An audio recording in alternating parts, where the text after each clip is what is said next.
कई जगह ऐसा सुनने में आता है कि लोगों की ऐसी भ्रांति है कि श्री महाभारत की कथा कराने से, महाभारत जी को घर में रखने से महाभारत युद्ध हो जाता है।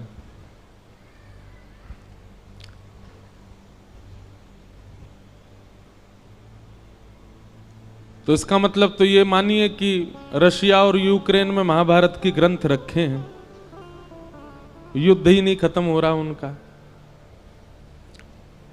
महाभारत जी को घर में रखने से युद्ध होते नहीं है, बल्कि जो युद्ध चल रहे हैं वो समाप्त हो जाते हैं। ये किसने भ्रांतियां फैला दी हैं कि वैदिक ग्रंथों को घर में रखने से भी सगुन और अपसगुन होता है। और पहली बात हमारी बहुत ध्यानपूर्वक सुनिए, ग्रंथों को घर में रखने से निश्चित ही भगवत कृपा होती है, पर उससे भी ज्यादा होती है उनका अध्ययन करने से, उनका श्रवण करने से, उस पर मनन चिंतन करने से।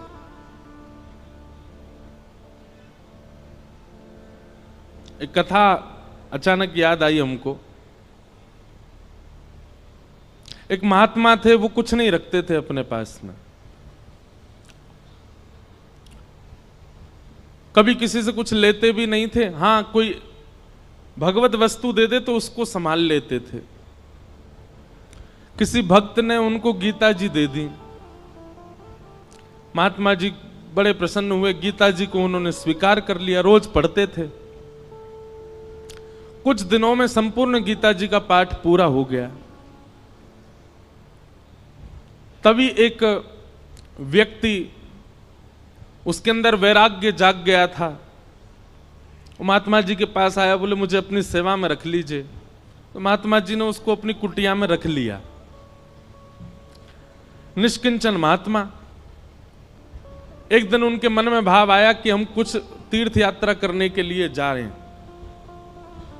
तो महात्मा तीर्थ यात्रा के लिए जैसे ही निकले तो चेलाराम से कह के गए, बोले देखो हमारी कुटिया में है तो कुछ भी नहीं, खाली है पूरी, एक गीता जी हैं बस, यही हमारी संपत्ति है, इनको संभाल के रखना। उसने कहा ठीक है। अब वो गीता जी को संभाल करके रखता था। एक दिन एक चूहा घुस गया कुटिया में और वो गीता जी को कुतरने लगा। उस व्यक्ति ने देखा कि अरे ये चूहा तो हमारी गीता जी को खा जाएगा। उसने मनोविचार किया क्या करें, गांव वालों से पूछा तो गांव वालों ने कहा कि बिल्ली रख लो तो फिर चूहा नहीं आएगा। तो वो कुटिया में बिल्ली ले आए कि बिल्ली के डर से चूहा नहीं आएगा। कुछ दिन तो चूहे नहीं आए, लेकिन बिल्ली बेचारी पतली दुबली होने लग गई, उसको भोजन पानी मिलता नहीं था, सूखने लग गई। व्यक्ति को बड़ी चिंता हुई, उसने गांव वालों से कहा, बोले हमारी बिल्ली तो पतली हो गई, अब क्या करें? बोले इसको दूध पिलाना पड़ेगा तब हिष्ट पुष्ट होगी। तो क्या करें उसके लिए? बोले गैया रख लो। कुछ दिन तो किसी भगत के यहां से दूध आ जाता था, लेकिन कुछ दिन बाद एक गैया और रख ली। अब गैया का दूध उसको बिल्ली को पिलाने लगे। अब महाराज गैया पतली दुबली होने लग गई। अब बोले अब क्या करें? बोले इसके लिए तो भैया फिर एक जो है इसको चारा खिलाना पड़ेगा, इसको भूसा खिलाना पड़ेगा, इसकी सानी करनी पड़ेगी, तब जाकर के सब चलेगा। मन विचार करने लगे बड़ा दिक्कत वाला काम है, अब उसके लिए क्या करें? तो बोले एक काम करो, एक दासी रख लो, वही घर को संभाल लिया करेगी, वही गैया की सेवा कर दिया करेगी, दूध निकाल के आपको भी पिला देगी, बिल्ली को भी पिला देगी। वो ठीक है, दासी रख ली। दासी से प्रेम हो गया तो उससे ब्याह हो गया। ब्याह होने के बाद में 3-4 बालक हो गए। कुछ महीनों बाद, साल बाद महात्मा लौट करके आए। महात्मा जी ने अपनी कुटिया में जीवन में कुछ नहीं रखा, केवल गीता जी रखी थी। आज जब लौट करके आए तो क्या देखा? बच्चे खेल रहे हैं, गैया बंधी हुई है, बिल्ली और बिल्ली के बालक भी डोल रहे हैं वहां पे। और वो जो सेवक था वो अब मोटा ताजा हो गया है और वहां बैठा रोटी पा रहा है, पत्नी भोजन बना रही है। बोले चेला राम, अरे गुरुजी गुरुजी गुरुजी आओ आओ, प्रणाम श्री चरणों में। ये सब क्या किया बेटा तुमने? मैं कुटिया दे के गया था तुमको, एक गीता जी दे के गया था, ये सब तुमने क्या इतना विस्तार कैसे कर दिया? बोले गुरुजी सब गीता जी ने ही करवाया, गीता जी की कृपा से ही सब वैभव बना है मेरा। क्यों, तुमने पाठ किया था क्या? 18 अध्यायों का पाठ किया था? अरे पाठ नहीं किया मैंने, 18 अध्याय देख लिए।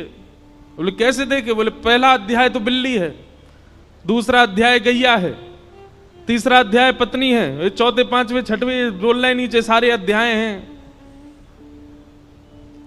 गुरुजी समझ गए। बोले गीता जी केवल रखी थी, पढ़ी नहीं थी, पढ़ी होती तो इतना विस्तार नहीं होता। हम लोगों को लगता है कि केवल रामायण जी को पूज लो, भागवत जी को पूज लो, गीता जी को पूज लो, इन्हीं से काम हो जाएगा। नहीं, आप उसका स्वाध्याय नहीं करेंगे, उस पर मनन चिंतन नहीं करेंगे, जो आपके मन में विकार हैं, जो मन में आसक्तियां हैं, वो कैसे समाप्त होगी? पैरासीटामोल घर में रखने से बुखार थोड़ी उतरेगा, उसको पाना पड़ेगा। अदरक घर में रखने से गला ठीक थोड़ी हो जाएगा, उसको कूट के उसका रस लेना पड़ेगा। दूध घर में रखने मात्र से चाय थोड़ी बन जाएगी, बनानी पड़ती है। बाजार से केवल घिया, लौकी, तोरई, टमाटर लाके घर में अब तो सब्जी बन जाएगी, कैसे बने? अपने आप बनानी पड़ेगी। सामग्री घर में लाने से कल्याण नहीं होगा, सामग्री का उपयोग करना आना चाहिए। ये भ्रांति फैला दी है हमारे भारत में। मैं अधिकतर जाता हूं इंटरव्यूज में, मुझसे यही पूछा जाता है कि महाभारत जी रखने से लड़ाई होती है घर में। अरे किसने कह दी ये बात? और एक बात सुनिए, आप महाभारत घर में नहीं रखते तो कम लड़ाइयां हो रही हैं आपकी। महाभारत ने तो युद्ध को विश्राम किया है। हमारे शास्त्र कहते हैं यन्ने भारत तन्ने भारत।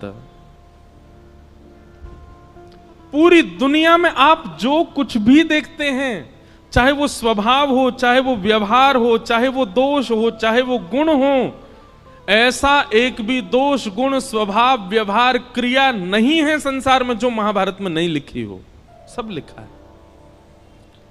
कई ऐसे व्यवहार हैं जिनका अभी तक प्रादुर्भाव नहीं हुआ, वो हमारे बच्चे, उनके बच्चे देखेंगे।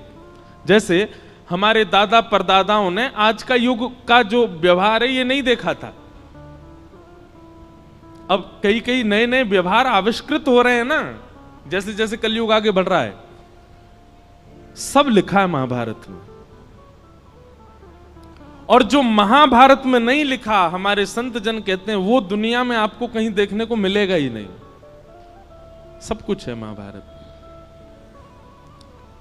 महाभारत का छोटा सा अंश है भगवत गीता, जिसने पूरे विश्व को ज्ञान दे दिया। समझो महाभारत कैसा होगा।